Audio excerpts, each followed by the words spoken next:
Muttaki olanlar gruplar halinde cennete doğru sevk edilecekler.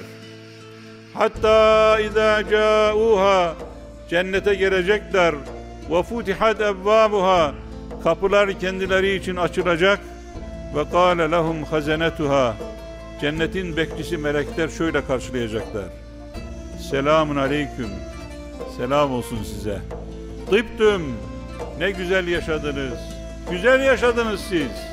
Fedhulûhâ hâlidîn, bir daha çıkmamak üzere buyurun cennete diyecekler melekler.